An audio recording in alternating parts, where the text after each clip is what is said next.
Hi, everybody, and welcome to this Labor Day weekend edition of Packers Unscripted from Packers.com. I am Mike Spofford. He is Wes Hodkiewicz. We're coming to you here from our studios at Lambeau Field. And Wes, since they did the roster cuts on a Tuesday, we figured why not? We'll post a Packers Unscripted on a Saturday. Let's just keep changing things up, right? Nothing about this week is normal, so why even try to pretend, right? Yeah, don't fight it. Just roll with it, right? Just roll with it. So, well, hey, I want to start today's discussion, though, talking about the Packers wide receiver group. You have a story that posted on our website, Packers.com, talking about this group collectively. Now, we know who the number one is, Davante Adams. We talked on our last show about the number 6, Malik Taylor, and him securing that last roster spot at the position.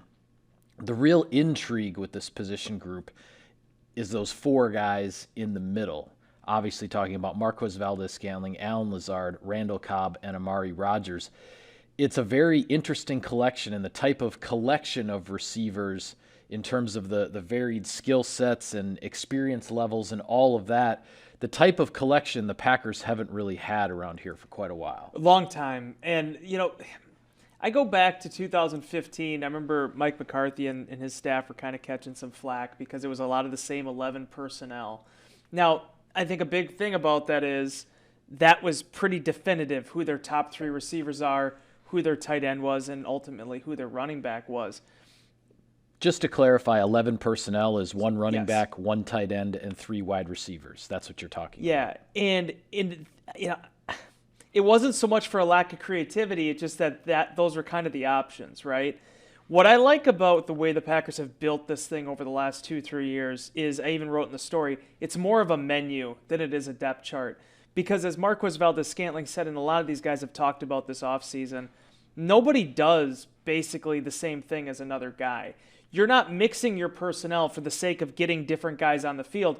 You're mixing your personnel depending on what kind of look you want to give the defense. Now, that extends to the tight end rooms with Robert Tonyan, with Mercedes Lewis. It extends to the backfield with 3 very different running backs, different body types at that position. But most importantly, I think it's receiver, because you have the downfield threat of Marquez Valdes-Scantling, a guy that has developed more as a route runner and an underneath receiver. You have the goon, Allen Lazard, a guy that does the nitty-gritty stuff, but can also burn you for 100 yards too if he needs to. Randall Cobb, I think, is going to be a really intriguing fit. He gives them the slot receiver the Packers really have lacked since he left the first time. And then Amari Rodgers, certainly the rookie third-round pick. It's going to be Davante Adams. You're going to see a lot of Davante Adams this season if he's healthy. Oh, yeah. But the 4 guys on the field with Adams, or 3 if you end up seeing a lot of Aaron Jones, that's where the intrigue lies with this Packers offense in 2021. Yeah, I really loved that line, that term from Matt LaFleur when I had asked him after the Buffalo Bills, after the last preseason game, just about the receiver group in general, because this was actually before we knew who the 6th was going to be. Yeah. But I asked him about, knowing, essentially going into training camp, barring injury, we knew who the top 5 receivers were going to be that would make this roster and what he thought of the group. And he kind of went through them one by one, and he used that term goon for Allen Lazard. Now, I took it as sort of a comparison to like in hockey where you call a guy, a goon, because he stirs it up and he's kind of the enforcer and, willing to do the dirty work and whatnot, as you said. But it's also a term of endearment in some respects, because that's not all that the guy brings to the table, right? I mean, it's part of his role. And Allen Lazard is probably the best blocking receiver that the Packers have. But yet we've seen him make plenty of plays down the field, a couple big ones against the Saints last year before he got injured. Made the big clinching touchdown against the Rams in the playoff game last January when he got behind the defense. So I'm really intrigued, especially because Lazard had the injury last season where he missed such a big chunk of time coming off of a big game when he did get hurt. I'm really intrigued to see where things go with him. And then obviously with Valdes-Scantling, MVS, I mean, I know there's skepticism amongst the fan base because they remember the drop passes and some of the frustrations and all this. And I'll say this, I think I've said it in Insider Inbox and in other places as well. You and I are at training camp practice every day. And this is the first time I can remember since Valdes-Scantling has been here where it felt like on pretty much a daily basis, he was a presence on the practice field. There were in past summers, and I'm not saying he had bad training camps, but in past summers, there would be 2, 3, 4 days in a row where you kind of didn't really notice him, where he was, he's running his routes and taking his reps, but he's not really there. This summer, it felt like he was there like every day. There was a presence there. And I think it certainly bodes well for what could be ahead for MVS. A couple things I really like about MVS. One, that he never gets enough credit for. The guy's really durable. I mean, he doesn't miss much time. That's true. He's been out there, and for a guy that's that fast, typically if you run in the 4.3s, you can have some hamstring injury flare-ups. It's a guy that takes care of his body. He makes sure that he's accountable to his teammates and really brings it every single day. But more importantly, everybody wants to talk about, okay, there was a drop there, there's a drop there, can you live with them, all that stuff that has happened in the past. But what I want fans and people that I challenge them to remember is, make sure you remember the Tampa Bay game, or make sure you remember some of these other games too, because those are the games that the opponent is having to watch on film. Yep. Those are the examples where this is where this guy is going to beat you, this is what you have to take into account when 83 is on the field. And what makes him so dangerous, I feel, in this offense is when you have a possession, receiver like Allen Lazard, when you have a superstar like Devontae Adams, the number 6 ranked player amongst his peers of the National Football League right now, he's not just a guy that you can just put a safety over the top of, MVS that is, and just try to take him out of a game. You don't have as many resources to do that in the secondary. Yeah. You have to be cognizant of where he is, and you got to be really careful with how you handle that matchup. This is not an easy game. It is a difficult position to play. The important thing with MVS is for all the storms that have converged over him over time, he's been able to pull through all of it. And I thought he had one of his best performances in the Packers uniform in the NFC title game. I even go back to last year's training camp, Mike. The two guys I said, it was him and it was Rashawn Gary. I thought MVS had a better camp this year, but he really did stand out to me last year with what he was doing, giving you signs that, okay, he's going to bounce back from that 19th season. I remember telling people, if Gary and MVS don't perform, I don't know what the preseason or what the training camp is even good for, because to me, those guys really stood out. And I thought you saw him take a step last season. I think going into year 4, you're going to see him take another. Yeah, I would agree with you. It certainly seems to be setting up that way. And you and I were noticing this before Aaron Rodgers made all of the nice compliments that he's said about MVS and what Matt LaFleur has said. And all of those comments are genuine. The point I'm trying to make is that you and I were noticing this on the practice field before his teammates and whatnot were talking about him. Like, this is definitely something that was noticed with him. And now it has to carry over from training camp, from the practice field to the games. We have to see that. Obviously, these guys didn't play in the preseason games for good reason. So we need to see it carry over. But everything is setting up. The stage is being set here for something that it could be a pretty big year for MVS. And they are going to have a really difficult defense to contest with Dennis Allen's group there with the Saints here in a week and a half. No question. But Mike, the thing I'm most excited to see is that Monday afterwards when NFL GSIS puts up their playing time stats, seeing how they allocate these reps, seeing which receivers play, how much they play, who's in the backfield, who's at tight end. There again, Mike, there were years where it's like, okay, well, you can kind of jot down Jordy, Devontae, Randall. They're all going to play about 60, 70 snaps. It's not like that anymore. And it's something that could change week to week. It's Absolutely. Not like we're going to look at the snap counts for week 1 and go, okay, this is how they're going to do it all year. No, it's going to be a week-to-week thing in this offense. As you said, it's a menu of receivers with all the different things that they bring to the table. So from a matchup standpoint, from a game plan standpoint, things could really change week to week with what Matt LaFleur, Nathaniel Hackett, and these offensive coaches want to do. Some sponsor business here, Wes. Sirius XM NFL Radio delivers hard-hitting analysis and up-to-the-minute NFL news that true football fanatics need 24/7, 365. And at Cousin Subs, we have something for everyone, like our Wisconsin cheese curds, mac and cheese, golden fries, and creamy shakes, all paired with your favorite sub or sub in a bowl. Cousin Subs, we believe in better.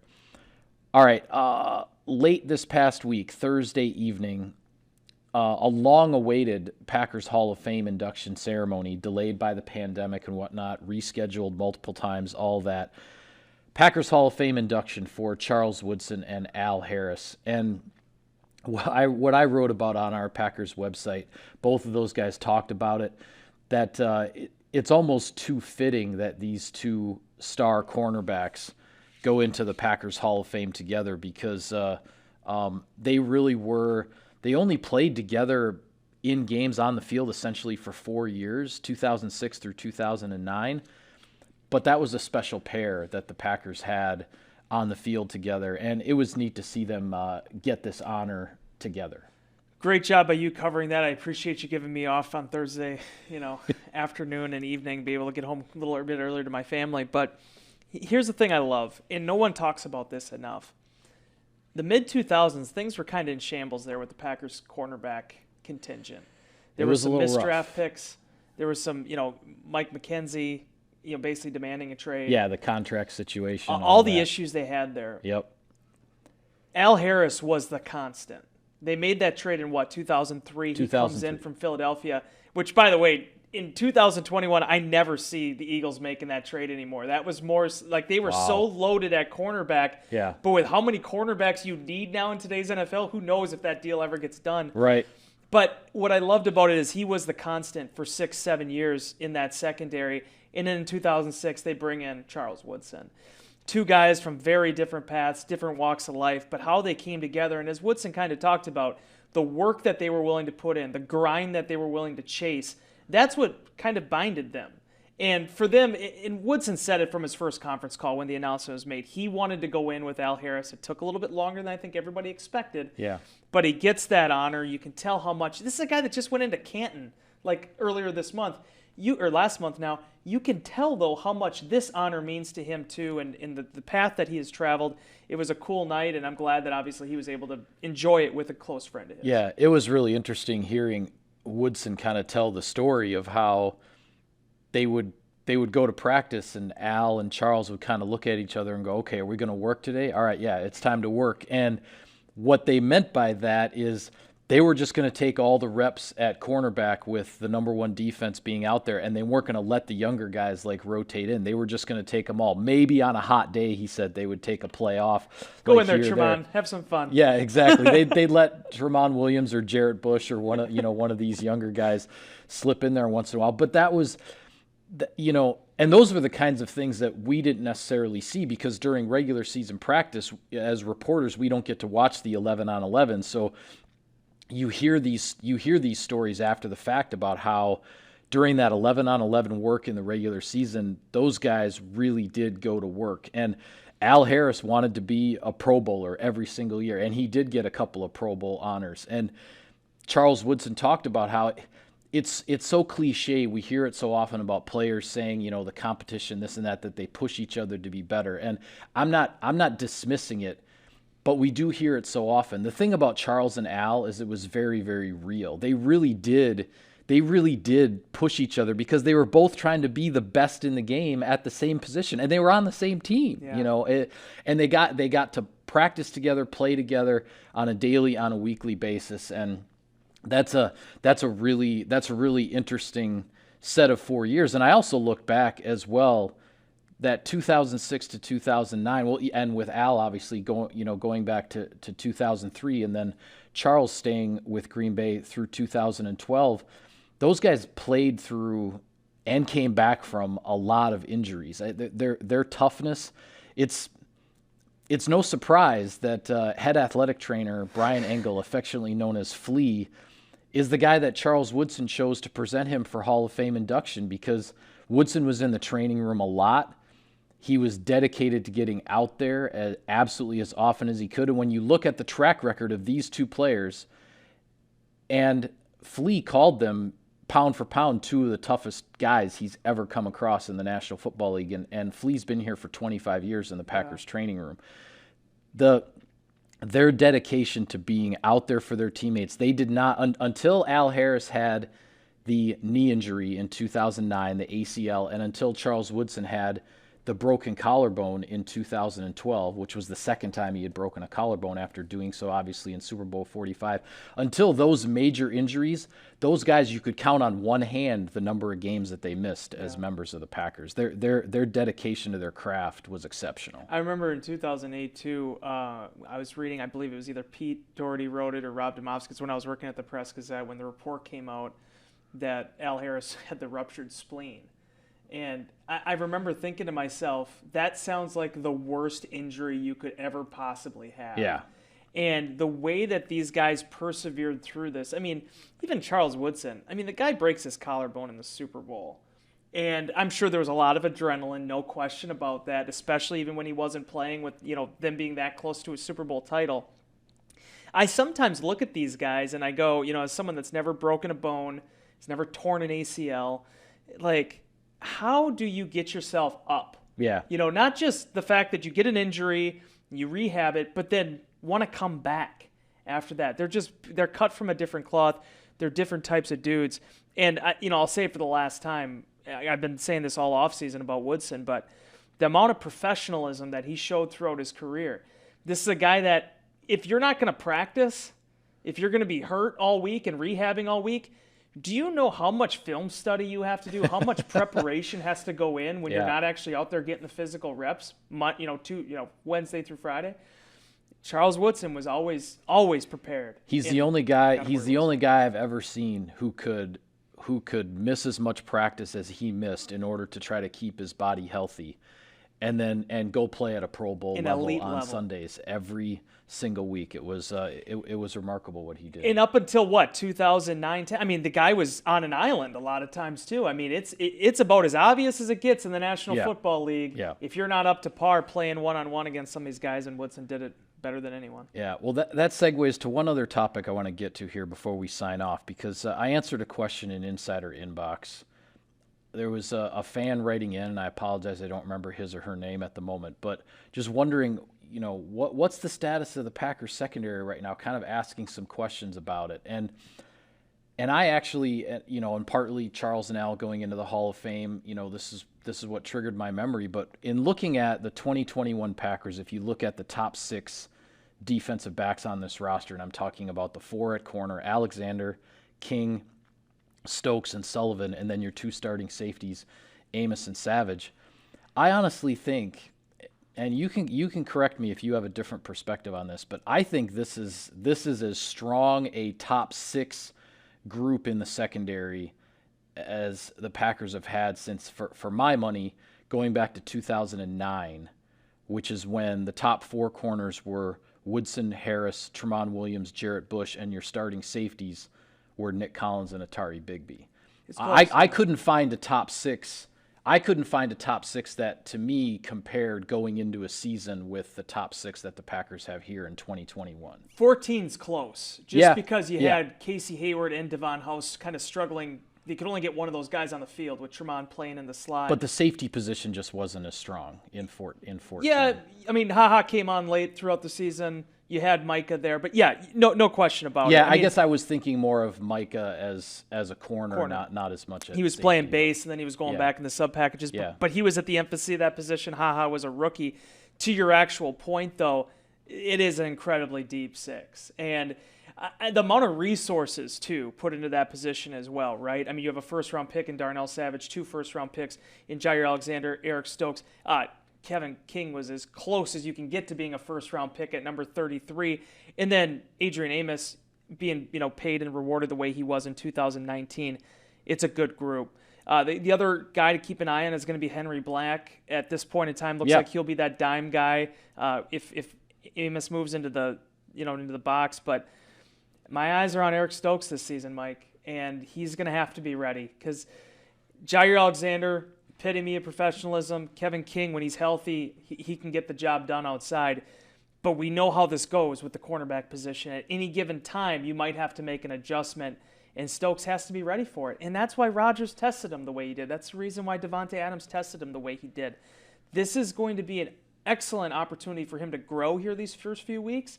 But at any given moment, that young man needs to be ready to contribute. Yeah, I think it's going to be interesting to see with Joe Barry's defense, because there's certainly plenty of dime defense with 6 defensive backs that's played in the NFL these days. And when you have Henry Black, Vernon Scott as your reserve safeties, and as we talk about with these top 4 cornerbacks the Packers have. It'll be interesting to see when Joe Barry calls the dime. Is it going to be 3 corners, 3 safeties, or is it going to be 4 corners, 2 safeties? And maybe they'll do that interchangeably depending on certain matchups with the opponent and whatnot. So the way the game is played these days, you see 6 defensive backs on the field quite a bit, and not just on third down. It actually happens on some other downs as well. That's something to watch here from a personnel standpoint as the Packers move into 2021. And that's why Amos was so important, especially last year, him having to kind of pick up that hybrid linebacker role when Raven Green got hurt.